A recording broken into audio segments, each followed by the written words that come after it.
முழு பயிர்க்கடன் தள்ளுபடின்னு தேர்தல் வாக்குறுதி சொன்னாங்க. ஆனா இப்ப அதுக்கு ஒரு கண்டிஷன் போட்டு 50,000 ரூபாய் வரைக்கும் 50,000 ரூபாய் தானே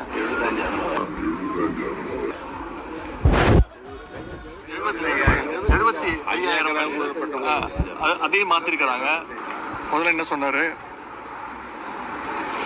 50,000 ரூபாய் வரைக்கும் கடன் தள்ளுபடி அப்படின்னாரு. அப்புறம் எங்களுடைய கோரிக்கை, விவசாயிகளுடைய கோரிக்கை எல்லாம் ஏற்று அது 75,000 மாத்தினாரு. முழு பயிர் கடன் தள்ளுபடின்னு. எப்பா சாமி, பிட்டு பார்த்தே உன் லட்சணம் இந்த நிலமை இருக்கேப்பா. பிட்டு பார்த்து கூட ஒழுங்காக படிக்க மாட்டியா? இதில் என்ன சொன்னால் கொஷின் பேப்பரை லீக் பண்ணணுமா? கொஷின் பேப்பரை லீக் பண்ண மாட்டோம், பிட்டு பேப்பர் எடுத்துன்னு வராமல் வந்துடுவியா நீ? அப்பயும் பிட்டோட தானே வரப்போகிற. இன்றைக்கி என்ன பிளாக் ட்ரெஸ்ஸில் வந்திருக்கீங்களே, என்ன விஷயம்? பிளாக் ட்ரெஸ்ஸில் ஏன் வந்திருக்கீங்க அப்படின்னு நான் சொல்லட்டுமா? ஏன்னா நம்ம உதயண்ணா பெண்களை அவமதியாக பேசுறதுனால டிஎம்கேக்காரங்க எல்லாரும் கருப்பு உடை அணிந்து எதிர்ப்பு தெரிவித்து இருக்காங்க. அதனால தான் எல்லோரும் கருப்படை வந்துருக்காங்க. ஸோ இதில் யாரும் கன்ஃபியூஸ் ஆகிக்காதீங்க.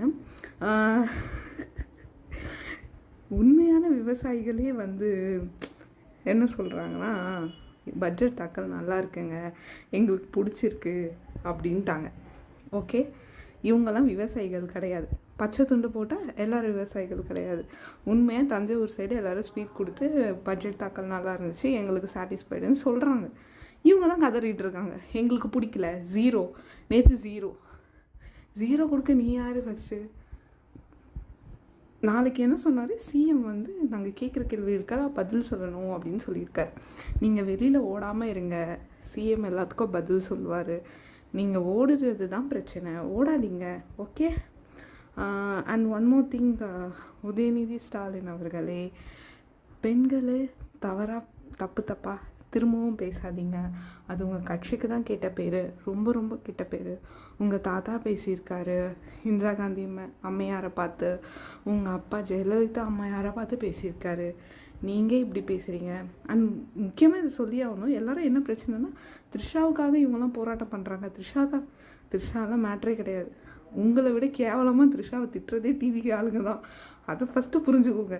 த்ரிஷா இங்கே விஷயமே கிடையாது. நீ எப்படி இந்த மாதிரி ஒரு கிரிட்டிசிசம் க்ரியேட் பண்ணிவிட்டு இதெல்லாம் நல்லா இல்லை. ஓகே.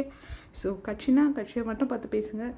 ப்ளஸ் கேவலமாக ஒருத்தவங்க பர்சனல் பற்றி பேசுனீங்கன்னா உங்கள் பர்சனல் எடுத்து நிறைய ஹீரோயின்ஸு திருக்குறளாக போட்டுருவாங்க. ஓகே.